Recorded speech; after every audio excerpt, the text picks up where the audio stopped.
কিমান ডাঙৰ পাতিছে তেখেততকৈ বহুত ডাঙৰ আমি পাতিছোঁ। আপোনালোকে হাগ্ৰামা মহিলাৰ মিটিংটো মানে বহুত ভালকৈ কয়, আমাৰতো কিয় নকয়? আমাৰতো কৈ চাওকচোন। হা, ইমান বছৰটো 17 বছৰে কৈছিলে, একো কামত নহ'ল, কৰাপশ্যন হ'ল, হত্যা হিংসা, কিমান বেয়া পৰিৱেশ গ'ল। তাৰপিছত হাগ্ৰামা মহিলাৰ মিটিং এটা হ'লে এইটো মানে কয় যে হাগ্ৰামা ডাঙৰ মিটিং কৰিছে। আমাৰো কওক, আমাৰো হৈ আছে কেইদিনমানৰ পিছত। আমাৰটোতো কোনোদিন কোৱা নাই আপোনালোকৰ ডাঙৰ মিটিং হৈছে কি কৰিছে বুলি কেনে। মিটিংটো চবেই কৰিব, ইলেকশ্যন আহিলে তৃণমূলো কৰি গৈছে, যোৱা নাই জানো? গোসাইগাঁৱত কেইদিনমান আগতে শ্ৰীৰামপুৰত তৃণমূলো মিটিং কৰি গৈছে।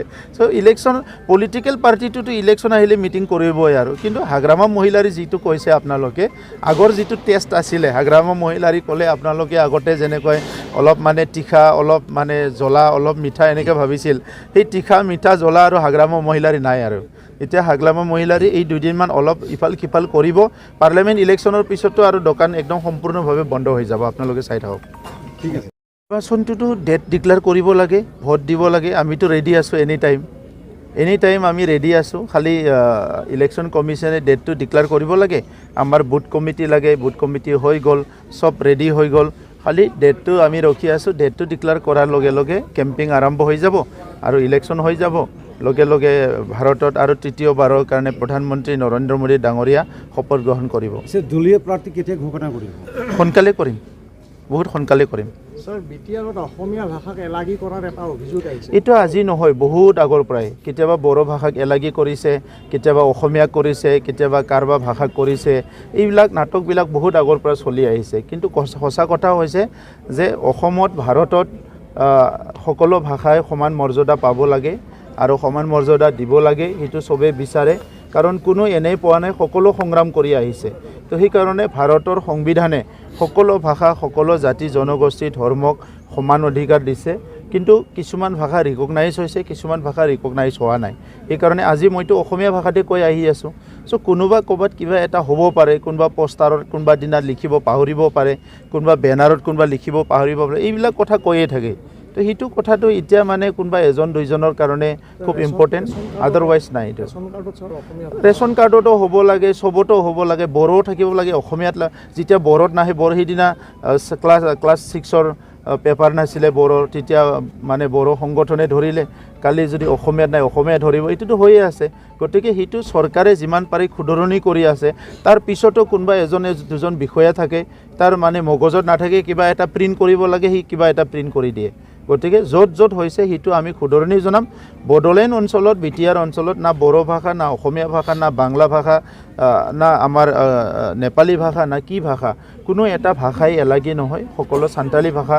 এতিয়া আমি যিবিলাক MIL পঢ়ি আছে, যিসকলে আগৰ BPFৰ চৰকাৰৰ দিনত নগণ্য এটা পাইছিলে যে এইটো দৰমাহৰ নামত, মানে কি কয়, ফাইনেন্সিয়েল এইডৰ নামত, সেইটো আমি এই বছৰ আৰু বাঢ়াই দিব বিচাৰিছোঁ, যাতে সকলো ভালকৈ ছাত্ৰ ছাত্ৰী যিসকলে MIL পঢ়িব বিচাৰে তেখেতসকলক ভালকৈ পঢ়াব পাৰে, সেইটো আমি ব্যৱস্থা কৰিব বিচাৰিছোঁ। আজি আমাৰ হেণ্ডলুম বিভাগৰ ছুপাৰিনটেণ্ডেণ্ট অফিচ এটা ইয়াত অপেনিং কৰা হৈছে। ইনাগুৰেশ্যন আমি আজি কৰিলোঁ।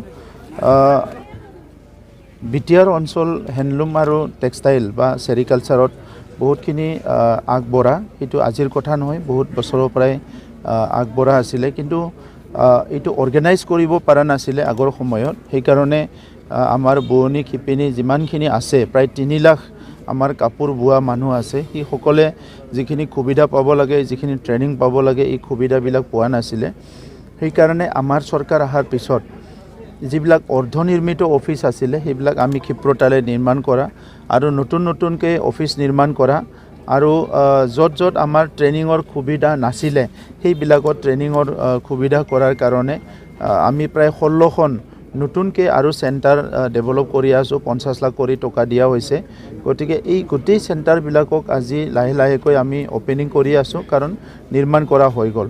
মই বিশ্বাস কৰোঁ অহা 2-3 বছৰৰ পিছত আমাৰ যিমানখিনি ট্ৰেইনিং চেণ্টাৰ সকলো মুকলি হৈ যাব আৰু ইয়াৰ পিছত আমাৰ অঞ্চলৰ যিবিলাক বোৱনী শিপিনী, যিসকলে আজি আমাৰ থলুৱা ডিজাইনবিলাক, আমাৰ লোকেল ডিজাইনবিলাক আগৰ পৰা ট্ৰেডিশ্যনেলি যিবিলাক চলি আছে, সেইবিলাক লৈ পেলাই কাপোৰ বনাইছে। আজিৰ মাৰ্কেটত সেইবিলাক বহুতখিনি ডিমাণ্ড আছে।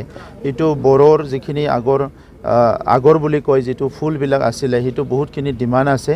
আৰু এতিয়া ইণ্ডিজিনাছ কাপোৰবিলাক আমাৰ বড়ো অকল বড়ো নহয় কাৰ্বি ডিমাচা মিচিং যিমানখিনি আছে সকলো আজি ডিজাইনবিলাক বিভিন্ন ৰকমে মানুহবিলাকে ব্যৱহাৰ কৰি আছে তো আজি গোসাইগাঁৱত এইখন অফিচ বহুত দিনৰ পৰা আশা কৰি আছিলে আজি অপেনিং কৰাৰ লগে লগে আৰু হেণ্ডলুম ডিপাৰ্টমেণ্টে বহুত ভালকৈ কাম কৰিব পাৰিব আৰু সমগ্ৰ গোসাইগাঁও অঞ্চলৰ বোৱনী শিপিনীসকলে ট্ৰেইনিং লোৱা বিভিন্ন কাম কাজবিলাক ইয়াৰ পৰা খুব স্মুথলি কৰিব পাৰিব গতিকে মই আমাৰ হেণ্ডলুম বিভাগক কংগ্ৰেচুলেশ্যন জনাইছোঁ গোসাইগাঁওবাসী ৰাইজকো মই আজি কংগ্ৰেচুলেশ্যন জনাইছোঁ যে ইয়াত ইমান ভাল এটা অফিচ পাবলৈ সক্ষম হৈছে ইয়ে অনাগত দিনত অৰ্থনৈতিকভাৱে আগুৱাই যোৱাৰ সকলক বিশেষভাৱে আমাৰ মহিলা ছেকশ্যনক বহুতখিনি ছাপোৰ্ট কৰিব